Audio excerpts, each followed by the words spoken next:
अस्सलाम वालेकुम। उम्मीद है आप सब खैरियत से होंगे। मेरी दुआ है अल्लाह पाक हम सबको सेहत, हिदायत और आफ़ियत के साथ रखें। आज आपके साथ शेयर करने जा रही हूँ कि हम लोग कनाडा में रहते हुए या किसी भी नॉन मुस्लिम मुल्क में रहते हुए रमज़ान को कैसे यहाँ पे मनाया जाता है और हम लोग रमज़ान को कैसे गुजारते हैं। मैं चूँकि कनाडा में हूँ 11 साल से, तो यहाँ पे हमारी कनाडा में रहते हुए रमज़ान में क्या रूटीन होती है, यहाँ पे बाहर माहौल कैसा होता है, हमें क्या क्या सहूलियात होती हैं, बस वही बात करेंगे। रमज़ान की सबसे अहम चीज़ जो है ना, वो है यहाँ पर हम किस कदर आसानी के साथ रमज़ान को गुजार सकते हैं। उसके लिए सबसे अहम चीज़ है मसाजिद में इबादत के लिए हमें क्या मौके मिलते हैं। तो सब जगहों पे अल्हम्दुलिल्लाह कुछ अर्सा पहले तक था ऐसा कि मसाजिद कम थी।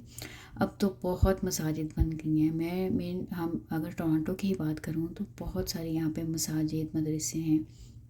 उसके अलावा सब जगहों पे, सब मसाजिद में तरावी के इज्तिमात होते हैं। उसके बाद वहाँ पे रोज़ाना इफ्तार जो है वो करवाई जाती है। कम्युनिटी बेस्ड इफ्तार की बाकायदा वहाँ पे पूरा मुकम्मल इंतज़ाम किया गया होता है।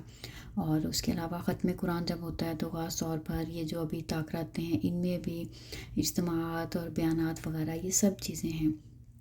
उसके साथ साथ यहाँ पे अगर हम आम रोज़मर्रा की ज़िंदगी देखें तो बाहर निकल के तो कहीं पे हमें ये नहीं महसूस होगा कि रमज़ान है, क्योंकि यहाँ की ज़िंदगी इतनी मसरूफ़ होती है कि हर कोई अपने अपने काम में, जॉब में इस तरीके से मसरूफ़ ही होता है। हाँ, ये ज़रूर है कि सब ग्रॉसरी स्टोर्स में यहाँ पे ऐसा ही होता है कि अगर अब मुसलमानों का अगर रमज़ान का महीना चल रहा है तो वहाँ पे आपको हर जगह पे रमज़ान के लिहाज से ग्रॉसरीज़ के अलग सेक्शन बने हुए नज़र आएंगे। हर स्टोर पे कुछ डील चल रही होती हैं, चीज़ों की कीमतें कंपैरेटिवली कुछ कम कर दी जाती हैं। उसी तरीके से ख़ास तौर पे रमज़ान बाज़ार लगाए जाते हैं, ईद बाज़ार लगते हैं। ये जो आप देख रहे हैं ये कोई ईद बाज़ार या रमज़ान बाज़ार तो नहीं है, लेकिन लास्ट वीक जब मैं वीकली ग्रॉसरीज़ के लिए मॉल गई थी, हमारे करीबी ईस्ट रॉक टाउन सेंटर है, तो वहीं पे ये एक ज्वेलरी का स्टॉल था। और हमारे मॉल में ही एक है शॉप जहाँ पे हमें पाकिस्तानी, इंडियन स्टाइल के जो हर सीज़न के हर तरह के कैजुअल भी, फॉर्मल भी कपड़े इजीली मिल जाते हैं। बेटी का एक स्कार्फ़ लेना था मुझे, तो इसलिए मैं वहाँ गई थी। अभी जो यहाँ पे रमज़ान बाज़ार हैं वो तो आने वाले दिनों में आपके साथ शेयर करूँगी। तो ये जी ईस्ट रॉक टाउन सेंटर में है लिबास फॉर ऑल, और यहाँ पे भी ऑलरेडी रमज़ान की वजह से और ईद की तैयारी के लिए लोगों के लिए कुछ सेल वगैरह चल ही रही है। तो बात ओवरऑल अगर करते हैं तो यहाँ पे हमें ईद की तैयारी के लिए भी कोई वो बहुत ज़्यादा यहाँ पे कोई देसी बाज़ार तो नहीं होते, लेकिन वक्ती तौर पे बहुत सारे ऐसे हैं हमारे बहन भाई जो छोटे पैमाने पर बिज़नेस करते हैं और इन ख़ास मौके के लिए वो अपनी छोटी छोटी सी शॉप या स्टॉल एक बना के, और हम लोगों की जो लोग बाहर वहाँ से पीछे से कपड़े खुद मंगवा नहीं सकते, उनकी आसानी के लिए फिर यहाँ पे ऐसे बाज़ार लग जाते हैं। और मैं हम हमेशा से ही प्रेफ़र करती हूँ कि हम लोग पाकिस्तान से ही पहले से वक्त से पहले ही हम लोग ऑर्डर करवा लेते हैं, क्योंकि यहाँ से मिल जाते हैं, सभी तरह की चीज़ें मिलती हैं, लेकिन काफ़ी एक्सपेंसिव होती हैं।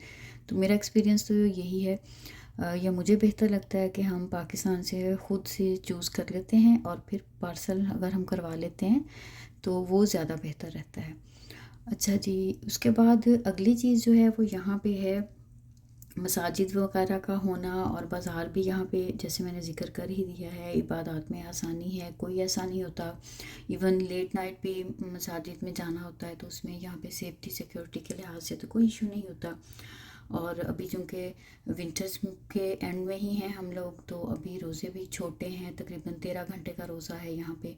और समर में जब रोज़े हम रखते थे, जब हम शुरू में यहाँ पे आए थे, तो उस वक्त में 17 घंटे तक का रोज़ा होता था। तो अभी रोज़े वैसे भी छोटे हैं, कोई इतने बहुत लंबे नहीं हैं जो मुश्किल लगें, या चूँकि मौसम ऐसा है यहाँ पे तो प्यास वगैरह नहीं लगती, तो यहाँ पे रोज़ा रखना मुश्किल नहीं है। कम्युनिटी में बहुत सारे फूड बैंक्स जैसे ही काम करते हैं, उसी तरीके से यहाँ पे भी ऐसे लोग हैं जो नए लोग आते हैं, जो अभी प्रॉपरली किसी जॉब वगैरह पे नहीं होते या लो इनकम वाले होते हैं, उनके लिए यहाँ पे बहुत सारी चैरिटीज़ की फाउंडेशंस हैं जो कि उनको राशन वगैरह भी तकसीम करती हैं। और ऐसा काम जो है वो भी यहाँ पे चल रहा होता है। और मसाजिद में जो मैं बात कर रही थी शुरू में, तो वहाँ पे भी इफ्तार वगैरह जो होती है उसके लिए भी बहुत सारे लोग यहाँ पे रहने वाले ही हैं जो डोनेट करते हैं। तो ये पूरा मसाजिद का यहाँ पे सिस्टम चल रहा होता है। और ये जो अफ्तार गैदरिंग्स होती हैं, ये जो लोग हम लोग जो अपार्टमेंट्स में रहते हैं हमारे एरिया में, तो यही एक रिवायत है मैं बोलूँगी जब से हम यहाँ पे आए हैं, कि रमज़ान में सब नेबर सब फ्रेंड्स की तरफ अफ्तार शेयर की जाती है। तो अभी मैं आपको इस वीडियो में जो दिखाऊंगी ना, आप देखिएगा एंड तक। मैंने सारे मुख्तलिफ क्लिप्स लिए छोटे छोटे से, जब भी हमें नेबर्स की तरफ से कोई ना कोई इफ्तारी के लिए हमारे साथ हमारे नेबर्स ने जब इफ्तारी शेयर की। तो आज हमारे किचन में रोल्स बन रहे हैं, स्प्रिंग रोल्स। मैंने आपको पहले ही मेंशन किया था कि मैंने रमज़ान से पहले कोई कबाब, रोल, समोसे वगैरह कुछ भी बना के फ्रीज़ नहीं किया था। यही था जहन में कि जब बनाने होंगे ना, फ्रेश बनाएंगे और बस। और ये फिर एक दिन बने हैं और उतने ही बनाए गए जो हमने बस मतलब खा लिए। यही हाल पकौड़ों का है, तो हफ्ते में एक दिन, इसके अलावा नहीं। और मैंने हमेशा अपनी वीडियोस में आपको जैसा मैं सिंपली हमारे घर में रूटीन होती है, जैसे हम चीज़ जैसे होती है उसी तरीके से आपको दिखा देती हूँ। यहाँ पे देखिए हमने रोल बनाए, और डेली हमारे घर में फ्रूट चाट मस्ट बनती है, और उसके अलावा कोई एक चीज़ बनती है। आज हमारे मेन्यू में फिर खाने में कोई चीज़ नहीं होगी, क्योंकि हमने रोल बना लिए थे और पकौड़े बना लिए थे साथ। और फिर ये नेबर्स की तरफ से अफ्तारी आ गई, तो फिर टेबल जो है वो अल्लाह का शुक्र है हमारा कि वो फिर सज जाता है। इतनी नेमतें अल्लाह पाक की यहाँ पे जब हम अफ्तार के लिए बैठते हैं। तो ये मेरे छोटे छोटे मुख्तलिफ दिनों के क्लिप्स हैं, जिसमें आप ये देखेंगे कि मुख्तलिफ हमारे जो नेबर्स हैं, जो हमारे फ्रेंड्स होते हैं, उनकी तरफ से जब हमारे साथ शेयर किया जाता है तो ऑफ कोर्स ये अच्छा लगता है। बस यही होता है कि यहाँ पे हम एक दूसरे के साथ मज़ीद अच्छे तरीके से कनेक्ट होने के लिए रमज़ान का, और तो यहाँ पे हम कोई ख़ास ऐसा नहीं कर सकते अफ्तारी का अहतमाम, तो सिर्फ ये होता है कि फिर हम इस तरीके से कर लेते हैं। ये जो है इस दिन मैंने सिंपल ये ज़ीरे वाले राइस बनाए थे, और साथ मैंने चिकन और आलू के कटलेट्स बनाए हुए थे, और साथ हमारी चाट है। और ये भी हमारे नेबर्स की तरफ से आई हुई अफ्तार है। तो मैंने जैसा मेंशन किया ना, यहाँ पे हम लोग जो अपार्टमेंट्स में रहते हैं, यहाँ पे रमज़ान में यही होता है। और हम लोग कोई वन डिश या ऐसी गैदरिंग्स वगैरह नहीं करते हैं, हमारी कोई अफ्तारियाँ नहीं होती हैं। हाँ, जो लोग घरों में रहते हैं, क्योंकि पूरा महीना होता है उसमें, बाज़ लोग वो भी करते हैं। तो बस इसमें अपनी अपनी चीज़ होती है, जिस जगह पे आप रहते हैं उसका भी बहुत फ़र्क होता है। और फिर आप अपनी लिमिटेशंस में रहते हुए, जहाँ पे जो कोई जिसको जैसे कोई सूट करता है वो यहाँ पे ऐसे रह सकता है।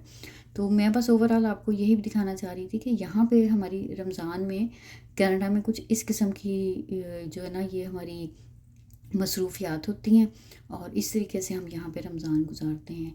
और इतनी सुकून वाली ज़िंदगी होती है, बग़ैर बताए कोई आपके घर मेहमान नहीं आते हैं, और आप आराम से हर चीज़ को अपना स्केड्यूल बना के उसके अकॉर्डिंग हर काम को कर सकते हैं। यहाँ पे हर साल मार्च ब्रेक आती है, स्प्रिंग जैसे ही स्टार्ट हो रहा होता है विंटर के एंड में। तो इस दफ़ा मार्च ब्रेक अभी, जैसे आज फ्राइडे है जब मैं वॉइस ओवर कर रही हूँ, तो आज लास्ट डे था बच्चों के स्कूल का। मेरे बच्चों को तो पहले से ही छुट्टियां हो गई थी, तो अभी बाकी जो पब्लिक स्कूल हैं वो भी बंद हो गए। तो अब ये ईद के बाद दोबारा से सब बच्चों के स्कूल जो हैं वो रीओपन होंगे। तो इस दफ़ा मार्च ब्रेक जो है वो रमज़ान के एंड में आ गई। तो बस ये यहाँ पे इसी तरीके से गुजरता है। अभी ये देखें, जिस दिन ये हमारा है तो उस दिन मैंने सिर्फ ये पास्ता बनाया था और साथ फ्रूट चाट है। मकसद सिर्फ ये है इस सारी बात का कि खाया हमसे नहीं जाता है ज़्यादा, तो मेरी कोशिश होती है कि हम बहुत सारी चीज़ें नहीं बनाएं। बस मेन जो है ना, चाट ज़रूर बनेंगी, उसके साथ कोई एक और चीज़ हम ऐड कर लेते हैं। और इसमें से भी हमारे पास कुछ ना कुछ लेफ़्ट ओवर होता है जो फिर सहरी में यूज़ होगा या अगले दिन के लिए होता है। तो बस मेरा मकसद सिर्फ ये होता है कि थोड़ा सा हम अपने आप को सादगी की तरफ ले जाएँ। तो तो ऐसे गुज़रता है हमारा यहाँ का रमज़ान। आपसे मिलूँगी अगली किसी वीडियो में। अल्लाह हाफिज़।